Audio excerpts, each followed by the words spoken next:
What's up? Welcome back to another episode of the Deal in the Cards podcast. We do have some new news to share today. Very exciting moment during the game, but seriously, it was another really fun game for the Cardinals. It really doesn't get better than how they've played these last few days. We're going to be breaking it all down.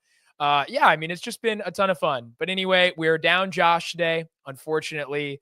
But Andrew and I are going to take you guys for a very fun show. We'll be right back after the intro. All right, so Andrew, today was another great day for the Birds. The offense was strong. The pitching was strong. What are your takeaways from this series? Is there anybody you really enjoyed watching this series? Give me where you're at on Cardinal baseball in general right now.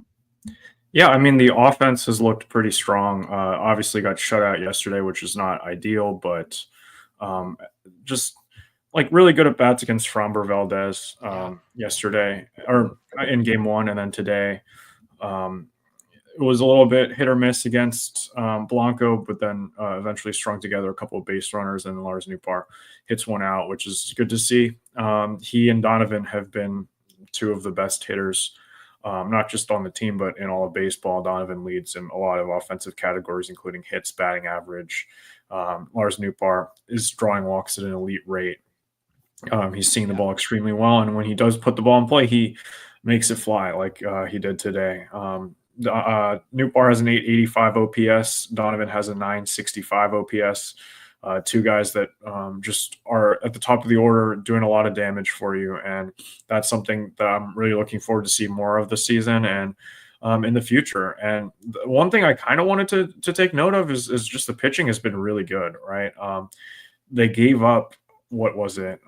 Aside from Roddery Munoz giving up a 3-run homer when the game was already out. Yeah, Chris Paul home run for sure. Yeah, they gave up just 3 runs in the last 2 games of the series. And obviously the Astros have been scuffling offensively, but there's still names in that lineup, right? And both the starters and the bullpen have started to, I think, figure it out a little bit. There's still a couple bullpen guys, as there are in every on every roster, where you're not really going to have the best stuff like Roddery Munoz coming in just to mop up the game, to clean it up. Like, you're not going to go out there trying to prevent all the runs from scoring. And then he got sent down today for Matt Swanson, which I thought was pretty funny. But like Kyle Leahy, I think they said it on the broadcast. I'm not sure if it's true, but I think he had 9 no-hit innings in a row. So that's good for you. And then before giving up the home run to he's D tier, though. He's D tier. Well, not this year, right? Like he wasn't last year either, but okay. Well, and then just like the back end of the bullpen, Phil Maton has looked really, really nice. A great pickup this offseason. Honestly, I'm not really too mad that he was the only pickup. Maybe another bullpen arm would have been nice, but I'm not really seeing a lot on this roster that I would try to patch right now with a free agent move. So maybe and then Ryan Helsley shuts the door today. Didn't look like he had his best stuff, but he hasn't pitched in like 4 or 5 days, which is something that's worth noting, right? Like the Cardinals are 9-9, and Ryan Helsley only has 3 saves, and that just means that they're winning a lot of their games by a lot of runs, right? I think Steven Matz has a save on the year because he got a 4-inning save in that Twins series, and then that's been it. Those are all the close wins that the Cardinals have really had. Obviously, I think Ryan Helsley should have 4 saves. The Cardinals should be 10-8 because he did blow that game in Boston. But we're not too worried about that. Every closer will have those issues. But the pitching has also looked really nice ever since the Cardinals got out of Boston or out of Pittsburgh. Shut down the Phillies lineup and then shut down the Astros lineup here in this series. So everything seems to be going the right way. Obviously, I wouldn't bank on the rotation to have a 1 point whatever ERA throughout the next month. That's just not realistic. But everything seems to be working so far, and this is exciting to see. Yeah, I mean, look, since imploding in Boston, when obviously Helsley struggled in that first game of the doubleheader, and then the Cards gave up 18 runs in the second game, and then they followed it up by immediately surrendering 8 to Pittsburgh. They've allowed 3 runs, 2 runs, They shut the Phillies out in game 1. They gave up 4 in game 2. Shut the Phillies out in game 3. Held the Astros to 3, and it was that Roddery Munoz, Jeremy Pena, Chris Paul home run. Held the Astros to 2, and then held them to 1 today. I mean, the pitching staff has been fantastic over the last week, and the offense has continued to hit. That's why the Cardinals just took 4 of 6 from Philadelphia and Houston, 2 teams widely expected to be contenders. I know a lot of power rankings around the league have Philly as a top, 5, top 3 team, some people say. I think that's a little aggressive. But the thing is, the Cardinals are back at 500, and they just look really good. They look like they can contend right now, and we'll have that broader conversation later. But I just want to hit you with a couple of stats here. Right now, like on the offensive side, we know the Cardinals are great. They lead the league in average. They're right up there in on-base percentage. They're tied with the Diamondbacks. 348 team on base is ridiculous. They're third in OPS, 783. But on the pitching side now, right, it looked terrible at the beginning of the season, but they're quietly an average pitching staff right now. Team ERA is 16th in the league. Team WHIP is 8th in the league. Team batting average against is also 8th in the league. And that's right between the Dodgers and the Diamondbacks. So, I mean, they've been pretty good on the pitching side too. Yes, a couple of frustrating games in Boston. It really did look like, it was all over. But maybe those pitching concerns were pretty limited. And as frustrating as the bullpen was during that stretch, and as frustrating as it's been at times, you've lost 4 extra inning games, the starting pitching, especially in the last week, has been great. I know they're moving to that 6-man rotation, and we can dig into that a little bit later too. But yeah, I just feel really good. Like I'm really excited to watch this team. I woke up after that series loss in Pittsburgh. We had the off day, which was nice. I was just like, I have to watch the Cardinals play today. But I feel like I get to watch the Cardinals play now, just a few days later. So it's just been really nice to enjoy baseball here. So, I mean, that's where I am right now. Andrew, let's ask the question. Let's address the elephant in the room. Are you changing your mind on this team? They're 9-9, but it seems like they've gotten there in a way that's sustainable. The pitching is coming around. The offense is staying hot, and they're doing it all without 2 of their best hitters, Contreras, who's not figuring it out, and Herrera, who's been hurt. Do you think you're changing your mind on how far this team can go this year? Well, I mean, it's been 18 games. So I would like to see a little bit more just Agreed. from the pitching side. Especially, I think the offense. Like I was sold on the offense like a week into the season, so I'm not really going to change my tune on that when they've been hitting guys like Framber, Valdez. Like look at the 3 starters that the Cardinals faced this week against the Astros. Framber Valdez is like a 3-time All-Star, finished top 10 in Cy Young voting multiple times. Hunter Brown doesn't have the same track record, but he has really, really good stuff and finished last season super strong. Has had off to a really good start this year as well. I wish the Cardinals had one of those down in AAA, but anyway, It'd be nice. And then Ronel Blanco hasn't had the same start to the season that he did last year, but still another arm that has some really good stuff. Go back a bit and look at Wheeler, who they beat. Yeah. They beat Nola, and they beat Skeens. Unbelievable. Yeah, so like it seems like every top 10 pitcher that they face, I would say out of those, maybe top 15 starter in the league that they face, they seem to get to pretty easily. So, I mean, getting shut down by a guy like Hunter Brown, it'll happen, right? Some guys will just pitch really well, and there's not a whole lot you can do about that.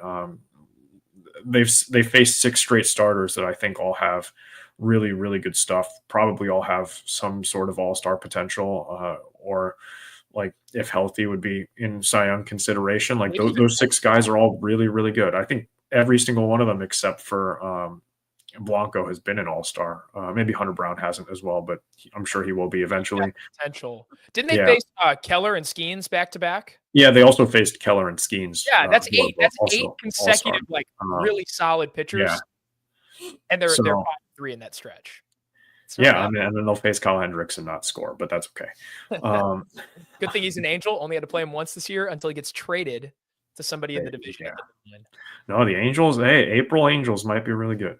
That's what we say every year. But yeah, I mean, I'm encouraged by the offense. I'm not really worried about anyone in particular.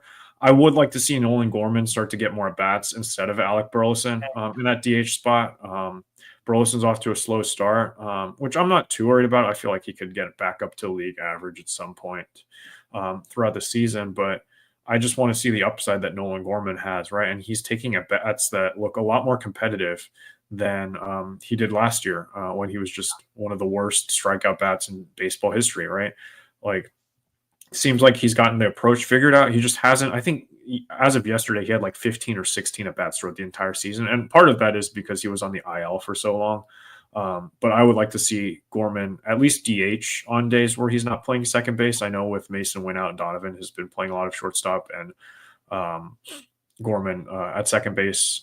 That's kind of where you get the playing time for him. But also, JC has looked really nice as well. So if you want to give him those reps at shortstop, not opposed to that either. But if those plate appearances have to come from somewhere, I would rather cut them from Alec Burleson than I would from someone else right now.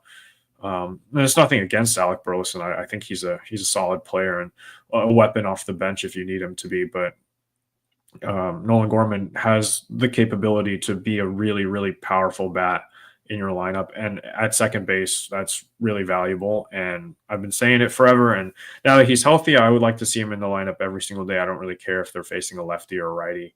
I just want to see him get those reps. Yeah, absolutely. I'm totally with you. It'll lengthen the lineup out a little bit more. I want to see more from Gorman. I feel like he's been great in the opportunities he's been given. And I know you and I before the season had talked about this, and we're both on I still believe the ceiling's higher with Gorman. He can play a defensive position. But overall, like, I don't have a lot of complaints about the offense. I know Contreras is not hitting right now, and he looked pretty bad today. I think his second to last plate appearance, I mean, he struck out each of his last two plate appearances, but the first strikeout was terrible. Slider off the plate, swing. Slider off the plate, swing. Slider off the plate and in the dirt, swing. Awful. Didn't make contact on any of them. It was not great. But like this Cardinal offense, I'm looking through some of these game logs, and I don't think they've had fewer than 6 hits in a game yet this year, which is crazy. Even in their losses, they're out hitting their opponents. And for the most part, they're coming through when they've got runners on base. Like even in this loss to the Angels, 5-4 loss, we had 11 hits. And it's not like the defense is losing games for the team either, like it was in 2023 when it just went from being really great to horrendous. Like Walker made a misplay last night that probably cost us a run, but I feel like he looks more comfortable in right field. It hasn't mattered who's been behind the plate. The defense has been better. I feel like I've seen Pages throw a couple of runners out, which has been nice. Nolan Arenado is his usual self at third. Wins out right now, but when he's in there, the defense is great. And they have so many options in the outfield. You know, they're subbing Siani in late at games, but it feels like Victor Scott is finding himself in center field. Burleson's been very solid defensively at first, and Contreras has been great. He made a really nice play the other night and shook his finger at the batter. So honestly, like it just feels like a winning ball club right now. And I don't know if people agree with me, like put that in the comments, but this feels more like the Cardinals teams that were getting more done with less in the 2010s, where like they might not have a ton of star power and whatnot. And I mean, we'll see. Lars Newpark could be a star. You know, Brendan Donovan really could be a star. He's got the potential. But it just feels like they're getting more done with less. They're stringing together hits. They're really fun to watch. The pitching is getting through and sometimes looking really good doing it. Like today, Matt's retiring 15 straight was unbelievable after kind of a weird first inning. But it just feels like a winning ball club. And to me, this feels like a team that's going to finish over 500. Like I would say book it. The team's going to win at least 83 games at this point. I don't know if you agree with me on that. Where are you there? Oh, I mean, it's just so hard to tell, right? Because they're playing so well that you're seeing everything you want to see out of the young guys, and they're still at 500. But I feel like the loss is so fluky. Like, I mean, winning losses are so dumb. It's a Ryan Helsley blown save, which like there's been like 5 of those the last 3 years put together. It's some crap against the Angels that was ridiculous, and the 13-inning game in Pittsburgh where literally Pop Warner cost us the game. Okay, it was all Pop Warner's fault. If not for maybe the dumbest send I've ever seen in my. Literally, the ball is in Tommy Pham's glove. Siani is not yet to third, and he's waving him around. If not for that. like the Cardinals they've got at least 10 wins, maybe 11. They probably should have won at least 2 of those games. So, Yeah, I mean, I understand that, and like, there's like I do the we're gonna do our tier ranking probably next week, because we're about a month into the season, probably at the end of next week. So I'm really excited to do that with you guys, and like I've been trying to do it after every game or so, just kind of re-ranking where I think some of the guys are in terms of our grading system, and I have like 2 guys in C tier, 1 guy in D tier, and like 6 guys in F tier, and the rest of them are in A and S, or A, B, and S, right? Like, so that's really good, right? That's the majority of the roster is in A tier, B tier, or like there's a couple guys in S tier, mostly just like Brant Brown. I put Ollie in S tier, but Brant Brown is S tier, dude. Oh my yeah, gosh. Such a believer all of a sudden. I'm enjoying it so much. yeah, it's crazy how I feel like he's just transformed this offense, but. Like the guys I have in F tier are like John King, Ryan Fernandez, Chris Woodcroft, and John King like that. D tier. He's like a 6 ERA and like a 2.5 WHIP. There's not really anywhere else I could put him. He's gonna get it together. You gotta trust. I also don't think we've seen him pitch in like a week and a half. So it's devastating. I'm in withdrawal. Anyway, but like the guys in F tier, like if not, I think it's Michaelis, Roycroft, Fernandez, and King. And maybe like Rodri Munoz would also go in there now because his ERA is like 10 for 3 appearances. But like without those guys, I think the Cardinals have like 3 or 4 extra wins, right? If Miles Michaelis doesn't completely blow up that one night in Boston, I don't know. You don't really count that, but like he blew up in Boston too. That's a good. Yeah, there's a couple of those. The Helsley one I think is the one that's more important. There's the Pittsburgh game against Pop Warner. Or with Pop Warner. Pop Warner's F tier right now, unfortunately. Well, Pop Warner is F tier. I think he's like kind of always been, but I feel like there's always like 3 or 4 questionable sends. You're so right. You're so right. There's some really bad ones last year. So I don't know. I think you're right in the sense that like last year's team finished exactly 500, and all of the players were they went like around C or D. Was it 83 and 79 last year? It's 4 games over. I think it was 82 and 80, but maybe I'm wrong there. I think they won 83 games. And I would say I think if the over-under was 83 and a half right now, which is way up from the 77 and a half over-under that Vegas gave the Cardinals before the season, like I'm taking the over. I do think they're actually good. I think they're actually going to be like really fun. They're going to be frustrating at times. Like they've already been frustrating this year. But yeah, I think they're good. And this is a really difficult stretch for them too. They have the Phillies, the Astros, and then they have the Mets, Braves, and Brewers coming up. And all of those teams made the playoffs last year. Where the Braves have been really bad, but they're also still the Braves, and they just got Spencer Strider back, who I think will make a start against the Cardinals, which is kind of scary, but also maybe we'll torch him like we did to some of those other guys. Yeah. I feel like this part of the schedule is a real test for them, and it's a bit of a shame because some of the easier teams that they dropped 2 series earlier this year to teams that are supposed to be worse, like the Angels and the Pirates. Like those are teams you shouldn't really be losing series to, especially the way they did it against the Angels was really, really disappointing. But I don't think I'm quite ready to call them like in contention yet. One, the Cubs don't seem to lose, and that's really frustrating because they're in the hardest part of their schedule. They have 3 against the Dodgers, 3 against the Padres. I think Josh is at the game right now against the Padres. So hopefully he can help the Padres out and take a win there. But I don't know. It's really odd because they seem to have just like 1 or 2 guys in that lineup that are real mashers, and everyone else is just kind of whatever, but they're just winning those games, getting timely pitching, getting timely hits, getting timely support from their bullpen, where I feel like the record just shows that. And they beat the Dodgers 16-0, which is kind of why they've been the best offense in the league, unfortunately, this year, though. Like, I can't even hate. Yeah. Kyle Tucker has been really, really good, but like the better Tucker is, the harder it's going to be to re-sign him. That's true. But like they're getting production out of Tucker, and they were getting production out of Suzuki before he got hurt, but now Suzuki's hurt, and then they were getting production out of Steele and Imanaga, and Steele's hurt now. So I mean, that sucks for baseball and for the injury wise, but Mhm. hopefully the Cardinals can try to take advantage there with some of those guys on the shelf.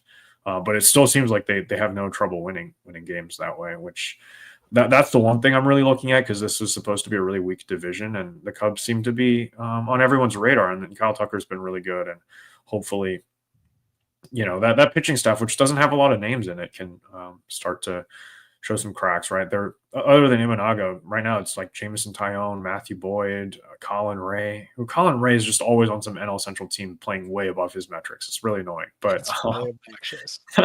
It's a common thing. Yeah. yeah, but I don't know. We'll have to see about that. And you know, I think that there's a lot of pieces here to be excited about, but is a rotation that's now a 6-man rotation with Steven Matz and Miles Yeah. Michaels Oh, and we're Matthew gonna Liberatore. break down the 6-man later Uh, in the show. it is like it's been really good, but you're also like, the Houston offense has just been awful this year. Their slugging percentage before the series started was like 1 point higher than Adam Wainwright's career slugging percentage, which, hey, make pitchers hit again, but that's not a Maybe good help sign. sit out a little bit. Yeah. Well, I mean, we'll get into the 6-man rotation in just a second after a message from our presenting sponsor, 314 Sports Cards and Collectibles, located at 9640 Olive Boulevard in Oh Olivet, yes, Missouri. They're open 10 to 6 Monday through Friday and 10 to 4 on Saturday and Sunday. Oh, is Andrew doing a pack opening for us? Wow. oh I'll keep yes, going of though. They course. buy, sell, trade all sports cards, Pokemon cards. If you're looking for it, they've got it. Ooh, Tanner Beebe. Wow. Okay. This is a solid one so far. Andrew's addicted, as you can see. He goes in there all the time. Jake Cave, what? Mitch Keller's good. But he honestly loves these pack openings so much. And whether you're looking for local players or stars around the league, they've got the newest selection of packs, boxes, and single cards. So go check them out. Tell them we sent you in. They're really great guys. The people there are super helpful. They'll help you get into card trading. I mean, I really didn't know anything about it before I bought my first pack over winter break when I was home, and it was super fun. So seriously, go check them out. And then we've got another message from one of our other The sponsors. Deal in the Cards podcast is proud to be partnered with Underdog Sports, our favorite place to play fantasy games. You're now eligible to play in Illinois, Missouri, Indiana, and 37 other U.S. states. You got to check out Pick'em. It's so easy to play. You just pick 2 to 8 stats of your favorite players and choose whether they'll go higher or lower. You can win 20 times your money by going 5 for 5. If that sounds like fun, sign up with our promo code CARDS to claim your first free pick plus first-time deposit offer up to $1,000 in bonus cash. We can't wait to see your entries. All right. So before we jump back into the rest of the show, great point here from Cleveland. Yeah, there are 9 offensive players that are above their career numbers, but of those guys, I think some of them are legitimately sustainable. Pedro Pais is not going to be a 120 WRC plus player all year, but I think he's better than he was last year. I think Pedro Pais could be closer to league average. You've got Lars Nootbaar, probably is well above his average right now, and Lars Nootbaar's breaking out. He's healthy. Brendan Donovan, we talked about what it would look like for him to take a step forward. That meant driving the ball to all fields. It meant commanding the strike zone, and he's doing that. Like, Brendan Donovan and Lars Nootbaar might not be 2 of like the most feared hitters in the league, but I'd hate pitching to them. You know what I mean? Like, it seems really difficult to get those guys out right now. Almost impossible. They go up there, they control the at bat from the moment they step in the box. I mean, who else? Like Ivan Herrera, way above his career numbers, and he's not going to come back and be the best hitter on the planet again. No, Brendan Donovan's not going to bat 380. It's going to come down. But like Contreras isn't going to bat 140 either, you know? And Brendan Donovan very well might hit close to 300 with this approach. He's been fantastic. Brendan Donovan also is not the streakiest guy in the world. So like, you know, it's not like Nolan Gorman where you might see 1 week of God tier play and of really, really bad play. Like Brendan Donovan's a pretty consistent guy. Same for Nootbaar. So I think a lot of these guys, the production where it is now might not be sustainable, but it's going to be better than it's been in the past. And that's what I would say about most of this. So I don't know. I think Nolan Arenado looks more comfortable than he did last year. I think Victor Scott looks more comfortable than he did last year. So I'm just saying, like, I do feel good about the offense. I really do. The only guys that I really want to see more from right now are Contreras, which not the biggest deal in the world, and then Jordan Walker. It's been a little disappointing what we've seen. It is nice. The lineup's been so good. You can kind of hide him, deep down in the lineup and hope he finds his footing. The peripherals don't look great. He's just hitting the ball on the ground so much. I mean, he's making hard contact. I feel like I've seen him drive the ball a fair amount this year, but you just need to see him elevate more. Andrew, what do you think about that point?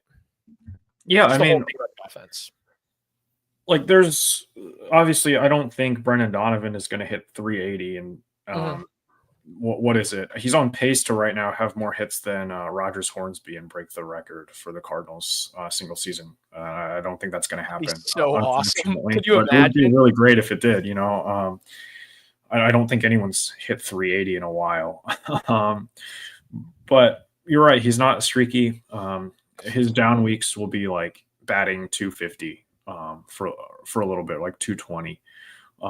Which is still playable, right? And he has some sneaky power, and I feel like I don't know, both of them they're very different hitters, but both Brendan Donovan and Matt Carpenter in their own right both remind me a lot of different parts of Matt Carpenter. And I know that name doesn't really like carry the same weight after last year and signing him as a veteran. Wanted to be here, leadership off the bench, but like Matt Carpenter is a future Cardinals Hall of Famer, and if you have two guys that are performing similarly like he does, taking at bats like he did back in the day, I really like that.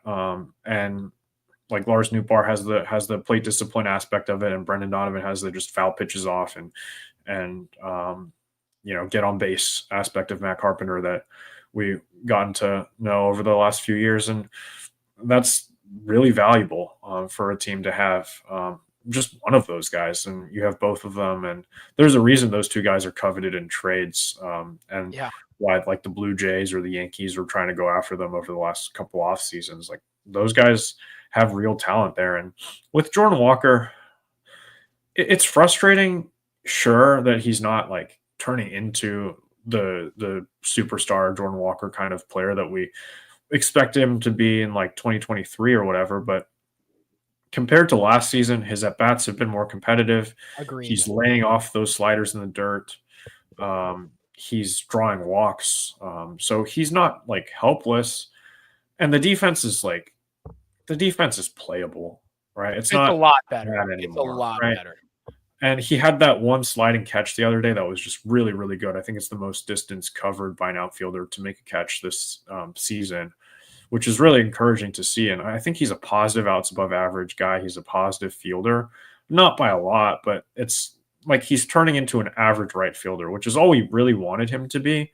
Now, we expected more out of the bat, sure, but I think the at-bats will eventually get better, right? When the approach is down, when he's seeing more pitches, I think with more time, he will just become a better hitter.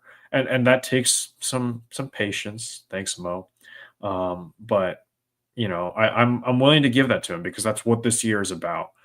I'm not worried that he isn't hitting for as much power. He also has shown that he can hit. He can still elevate the ball. He has 2 homers this year, which is not a lot for the power profile that he is, but it's still really early in the season, and I'm seeing all the things that I need to see from the intangibles with the pitch selection, with the just the calmness at the plate, that he's not really compromising his approach to try to get that big swing in anymore, where like it's a completely different hitter from last year. It's still not exactly where we would like him to be, but it's very encouraging, I would say. And Kareem in the chat says he wants to know what grade that we would give Walker this season so far. I'm probably like a somewhere between a B or a C. Like I'm thinking B minus. Yeah, I feel like a B minus is fair. Like he hasn't been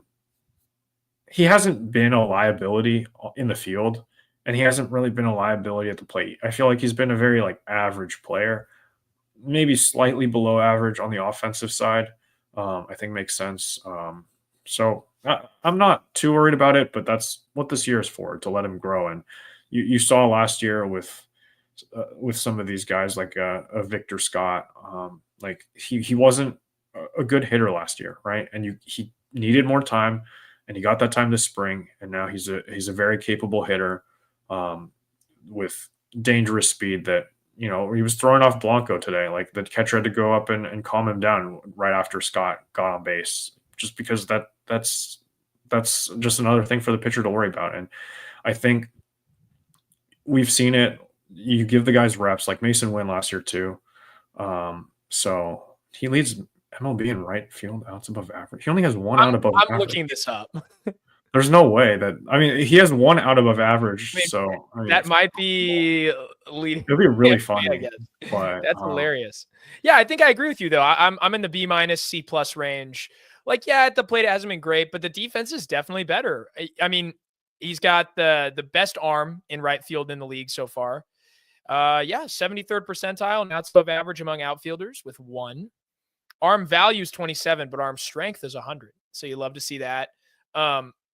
Walker does lead all of baseball in bat speed, which is pretty cool. Yeah, his profile's got a lot of blue. The peripherals aren't great, but I'm with you. I feel like he looks so much more comfortable. And the other thing is too, like, people are so sick of hearing this, I'm sure, because it's year 3 of the Walker experience, but he's 22 years old. Like, there are guys that are going to get drafted this year out of college as seniors that are 22. I mean, Walker is the same age or younger than a lot of the top prospects in baseball right now. And he's been up here for 3 years. That's crazy stuff. There are plenty of guys that don't debut until they're significant. I mean, how old was Judge when he debuted? I feel like he was on the older side for sure. He was like 24. Yeah. I think he was like 26 when he had his really like crazy rookie season. Yeah, that's 4 years older than Jordan Walker is now. I mean, he's not like a Juan Soto type that immediately boomed at 19, okay? But like, Jordan Walker came up super young. The Cardinals were really aggressive with him. And so I understand, like, there's going to be growing pains. I think that's just part of the experience with young players sometimes. The only thing that really stinks is they started their clock so early on him, because I'm going to bet on the talent. Like, it's there. We saw it at every minor league stop. Obviously, the Cards saw enough of it to draft him in the first round out of high school. Evaluators have seen it, right? I mean, it's tantalizing. There's so much potential, but there's going to be growing pains. You're going against the best players in the world right now. And unfortunately, that's really hard to do for anybody at any age. So for a kid that's still that young, still 22 years old, like Jordan Walker is the same age as us. That's insane, and he's up there in front of, he's playing Major League Baseball. That's not easy to do. So I'm fine with it so far. I would say B-, C+. I think like what I really want to see out of Walker, like if he hits 20 homers this year, has an OPS around 740 at the end of the season, like that's not his profile hitting yet, but that's at least him being a regular offensive player. And if he is an above average fielder at the end of the year, that's a fine year for that guy. Like, it'd be great. So we got to be patient with Walker. I think that's where I'm at with this. But the 6-man rotation, we have to talk about this before we get out of here. They've done it. They've gone to a 6-man rotation, and I wouldn't hate it if it wasn't so that they could shoehorn in Fetty, Michaelis, Matz, and then Gray, Palante, Liberatore. But like, why do we need Michaelis and Matz in this rotation? That's crazy. Imagine going to 6 men, taking a guy away from your overworked bullpen and saying, no, because we have to have all these guys in our rotation. What's the rationale here? Why are they doing this, Andrew? I mean, you look at the schedule, and you're going to go quite a bit of time without an off day. And then I think you get another off day, and then you go another stretch without an off day. So I think it makes sense for just preserving your arms for the stretch run. Do you want to preserve your bullpen? Yeah. And like, what's frustrating to me is more that just like, how are you not putting McGreevy in a 6-man rotation? I don't know. If you're going to run it, right? What does he have to do? They added Steven Matz to the rotation, and he looked great today, right? Like, he gave up a run early in the first inning. Retired 15 straight though. But then, yeah, he retired 15 straight, and there was also just like some weird luck with ground balls, and that'll happen to pitchers like Matz from time to time. So I'm not going to excuse it. But like with Miles Michaelis, like aside from that one Boston start, the other 2 starts have looked okay. Like it hasn't looked terrible, but he's not really eating innings now anymore either, because like he's throwing so many pitches. The opposition is fouling off so many of his pitches where they're just not getting. He's not inducing any swing and miss at all.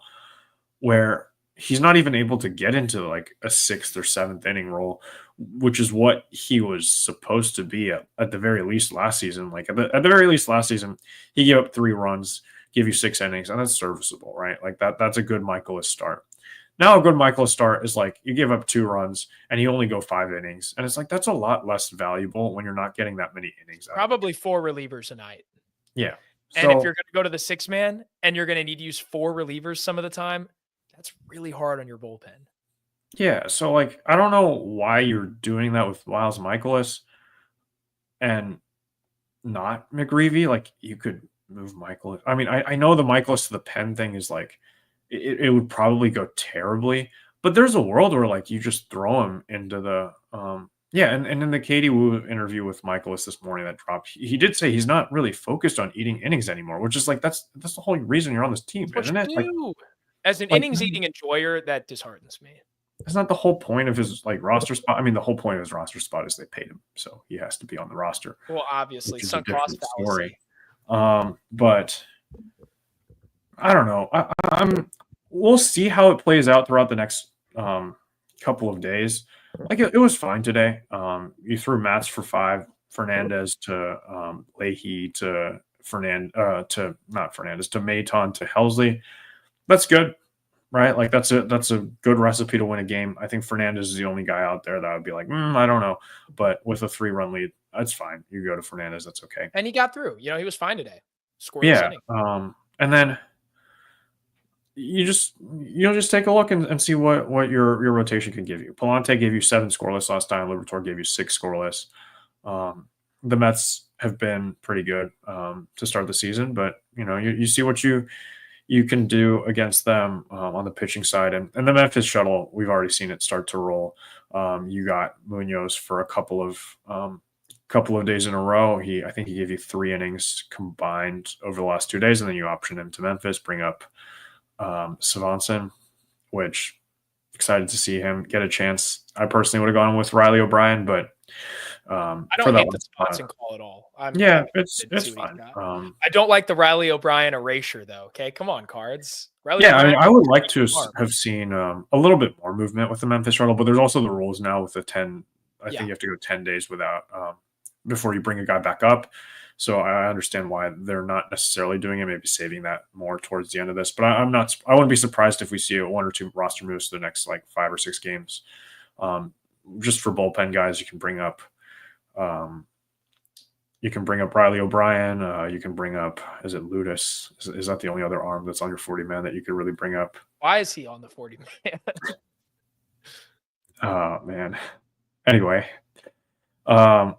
there's guys that you can call upon down in Memphis to give you those innings that you'll need, and I'm sure that'll be a thing that's happening down the stretch. So I'm not too concerned about this, and I think it's only a temporary thing, unless Mats keeps pitching really well and Michaelis keeps pitching really well, and everyone keeps pitching really well. Which I mean that's a good problem to have as well. When you're looking through this rotation though, it's like. It's a lot of guys with really good numbers and then Miles Michaelis. Next up look, Mats pitched today on the season. Mats owns a 2.16 ERA. Okay. Tomorrow you're going to get Palante against the Mets, 2.2. Oh, Signy and Bedell. Yes. On Friday, you're going to get Michaelis 9. On Saturday, you're going to get Liberatore 3.93. And on Sunday, you get Sonny Gray 3.13. That's a bunch of guys with pretty good numbers to really good numbers. And then Miles Michaelis. And then you're going to get Fetty with a 3.43.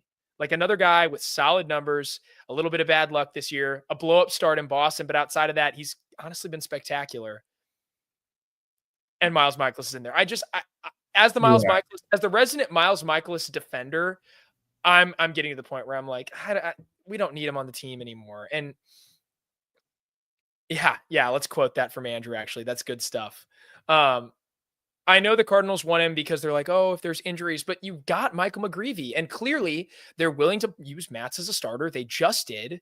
I don't understand why they can't move on at this point. I know, like, maybe you want to wait till Quinn Matthews is healthy or till you know more about that situation because they're thinking about factoring him into the rotation later this year. But like the picture's only going to get more crowded as some of these guys trickle up. Like there's a chance that by the end of the year, Tekoa Roby's knocking on the door. Quinn Matthews should be knocking on the door soon, assuming he's healthy. McGreevy, I feel like, has already banged the door down and then been told to head back to the waiting room, which is incredibly frustrating. And Sem Reverse is available too, and Gordon Graceffo is available. And I honestly might rather see Graceffo pitch than Miles Mikolas right now. So that's where I am with this. Hey, I'm not an apologist. I just feel like sometimes Miles Mikolas gets more hate than he deserves. I mean, he's like, to be fair, Miles Mikolas is 2 bad calls away from his ERA being like 6 instead of 9, but that's still an ERA of like 6, and it's still terrible. Bad. So like, it is worse than like his numbers are worse than they should be, but they're still like terrible, even if they like. Yeah, they're still not good. I mean, and the story with Mikolas is what it always is. There's like a couple of blow up starts, and you lose those games, and then there's a bunch of games that he doesn't lose for you, but he doesn't win them for you either. And if you've got a good offense like the Cardinals have right now, like that's a fine number 5. But the thing is, he's now your number 6, and you don't have to have 6 guys in a rotation. And if we're being completely honest, he's probably like your 8th best starter that you could put in your rotation right now. And you like, that's enough. There is enough insurance here. Unless the Cardinals get historically unlucky with injuries, like there's enough insurance at this point. So I say who's going to pick him up? Is the team going to pick him up? Like, no, probably not. And if there is a team that picks him up, you know what? And you really need that arm at some point down the stretch, you can just, yeah, his FIP is really good. That's why I took him in the F4 draft, guys. Don't be mad at me. I just understand how FIP works in F4. But like, there's going to be a guy available on the market. Was it Wade LeBlanc or a John Lester? Yeah, there's Lance Lynn available. Those guys are, well, Lance Lynn's retired, but yeah, that's true. Like, you don't think he'd come back if someone was like, "Hey, Lance, come pitch for us"?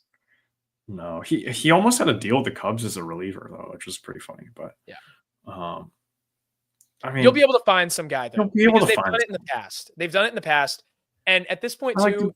You're like last year, the Brewers won the Central and they were running out Dallas Keuchel in the middle of June. It's like, well, that's like, these things happen. Those guys are available. Yeah, sometimes you have to find just a replacement level pitcher. You know, if you call James Nail from the KBO, you don't think he'll leave and come back home? Well, I don't know how that works actually.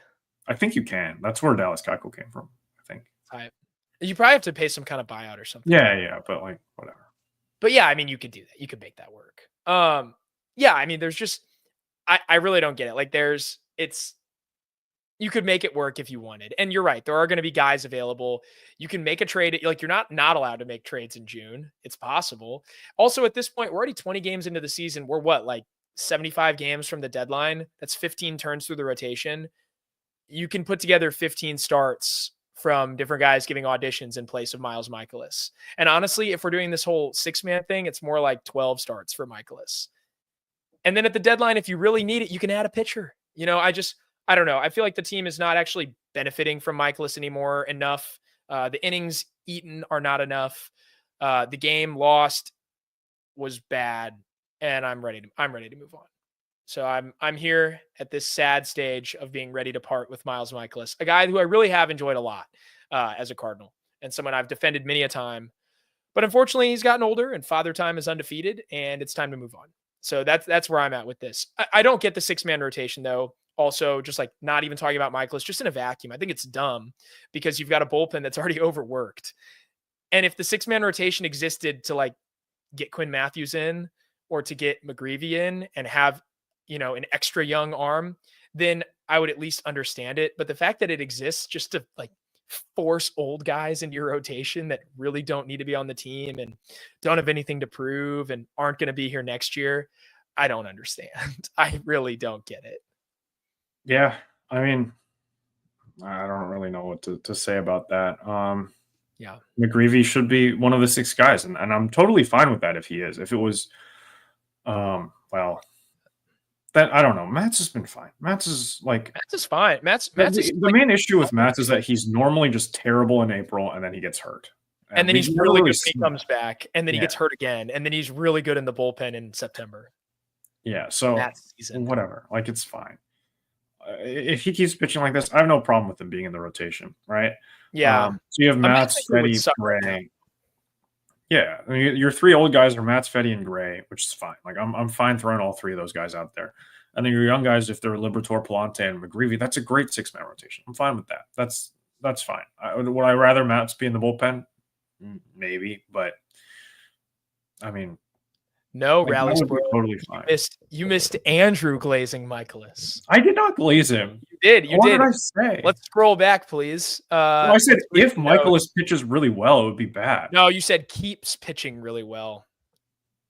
Aha. Did I say keeps pitching really well? did, Like, he had a decent start the other day. I was saying that he pitched well. Kenneth, thank you very much for that log, Kenneth. I appreciate that. That's I'm like, fantastic. I was just referring to the start last time, right? Like, I don't know. I agree with this. Adam Wainwright ended on a great start. He had a really great start to finish his career. It was wonderful. I was really glad to see that. But Kareem, I agree with that. And we will have to get into that, especially later this season once we start figuring things out. We're already butting up against that 45-minute mark. Let's talk about the Mets series because we got to do this before we finish up the show. It's a 4-game set up in New York. It's going to be a tough series. The Mets are 11-7 right now. The Cardinals are going to have to go up against some really solid pitching, including Kodai Senga, who's 2-1 with a 1.06 ERA on the season. It's going to be our first look at Juan Soto back in the National League, not wearing pinstripes. Unfortunately, he'll be over in City. Other pinstripes, but yeah, that's true, but not the pinstripes. Such a wannabe thing. Imagine being a little brother and still wearing pinstripes. But I don't know. How do you think the series is going to go, Andrew? I mean, I'm excited. I think it's a good matchup. I think the Mets they've started the year strong, but they're pretty like similar, I think, to the Cardinals in the sense that like the pitching isn't like amazing, but the lineup I think is pretty strong. So I think their pitchers have started off strong to start the year, but they've lost guys like Minaya, and Kodai Senga is coming off a major injury. So and you got Severino who's gone too. So. Yeah, and you've lost guys in that rotation. So I mean, I'm excited to see how they fare against a team that has really high expectations. They've only allowed 52 runs. Actually, wait, their pitching's been really good, and their offense. It's been the opposite of what I just said. Whoops. The lineup is good. Like, it's a deep lineup, though, right? You've got Lindor, Soto, Alonso. Winker hasn't been great this year. Neither has Nimmo, but those are solid players. Luis Angel Acuna is an interesting prospect. I don't like Taylor, but I think Beatty's really solid, even though he's been terrible to start the year. Like, it's a deep lineup. There's a lot of guys to worry about there. They just ran a bullpen game yesterday. Juan Soto has a sub-800. That was today. They ran a bullpen game today, so their entire starting staff is going to be available and ready to go against the Cardinals. So we'll see. They haven't listed a probable pitcher yet for tomorrow, which is annoying because like I think ESPN has it listed as like Clay Holmes or something. Maybe that could be bad. I did it the other day. I made our graphic, but Michaelis is starting one of those. So we'll see what happens. That's one loss. You ready for Juan Soto to take Michaelis 500 feet? I mean, Juan Soto is complaining about not having Aaron Judge behind him. I was like, well, that's your own fault, buddy. You could have gone back to New York. They offered you like $700 million. So it's David Peterson tomorrow, I think. I think the Cardinals will win game 1 with Palante on the mound. I really like what I've seen from Palante this year. It's good to see the velocity rebound after, getting a little dicey in spring training there. I think they lose game 2 with Michaelis on the bump. Game 3 is Kodai Senga. I think they're going to lose game 3. Liberatore is going to be interesting. I know we're not super high on some of the peripherals, but the results have been solid enough this year. And then game 4, they've got Gray back on the mound. They'll win it to salvage a split. I'm predicting a 2-2 series with the Cardinals winning games 1 and 4, bookending the series, as you might say. I don't make predictions anymore. So there you go. Predict we get swept in 4. Good stuff. Sure, let's say that. Whatever Andrew says doesn't happen. Didn't you think the Imanaga masterclass or disaster class last night was scheduled? Yeah. And then it was a masterclass. Whatever. That's brutal. Yeah, I always go higher on underdog on him. Yesterday was the first time I've ever hit an Imanaga pick 'em on underdog, and I do it every time he starts. It's the first time I've ever. He screws you over in every way possible. He's your op. He's your op. That's so fun. I do not like Shota Imanaga. But yeah, I mean, I think it's just exciting to see this team playing good baseball. It's a more fun 500 team than it was last year, and hopefully they can just keep going and keep showing us what they've been showing us. And Ivan Herrera gets back healthy, and the Cubs start actually losing games, and just see what happens. Yeah, I mean, contend in 2025, maybe, but I'm I sure think they can. I really do. And we'll have a more fleshed out version of this conversation with Josh next time we're on the show, because this is a good topic to save for him too. But like, I really do think they actually can contend. I think they can sneak into the playoffs. I think they're so much fun. I said this yesterday on Birds on the Farm when we were talking a bit about the Major League roster before we got into some devastating news. For those of you who don't know, Cooper Jerpy is having Tommy John surgery. Check out that from yesterday, and you can see Kareem and I have an emotional breakdown live on air. But I think the Cardinals team is so fun to watch right now. They're doing all the things that I like watching. Like, it's not just walks and slugging. They're slapping the ball down the line. They're going the other way. There's gap to gap power. They're creating havoc on the base pass. The defense is clean. It's good. The pitching is solid enough. And they're putting up runs. And it's just my favorite type of thing to watch. They're moving the runners over from first to third and then driving them in with some timely hitting. Like, it's been so much fun. It's just going to be really fun. What's that? I'll tell you some breaking news now. The Cubs have the bases loaded with no outs. The first base runner was a 75.1 mile an hour single. The second base runner was a walk, and the third base runner was a 31.3 mile an hour single. That's such common Cubs behavior. It's ridiculous. The only good thing about the Cubs roster this year is that if you get to their bullpen, it's literally free runs. It's really bad, but you have to get there, unfortunately. And they've got Presley, who I'm a believer in. So, but I think that's going to do it for us today. So I've predicted a 2-2 split with the Mets. Yeah, 35 could be a bunt, honestly, or probably just like a weird swing. It says single to the right fielder, so that might be just a StatCast error. But like, I mean, I don't know. That's what it says on my. Could be like some super slow bloop. A 31.3 mile an hour hit at a 41 how's that degree possible? angle. I don't even know. I don't know. That's weird. Gross. Well, either Josh way, though. So hopefully he can make it so that the Cubs don't score any runs. Yeah, it'd be nice. But thanks for joining us on this episode of Dealing the Cards. Always a ton of fun to be here with you guys. We'll be back after the Mets series. We'll have plenty to talk about. Hopefully the Cardinals take 3 of 4. You never know. It could happen. But seriously, it's a really fun time to be following the team. This is, I think, the most fun I've had watching the team since we started covering them doing this. So, oh, really? I think so. 2023 sucked. What about when Tommy Pham hit the grand slam? That was elite. That was really fun. But also, like, it felt less sustainable than this somehow. This team, like, actually feels like a winner right now. Like, I just feel like they're doing a lot of little things right. Except for Pop Warner sending guys when he shouldn't. But hey, that can get fixed. Regardless, we'll see you guys next time. Thanks for tuning in. Thank you. Oh, he doesn't know.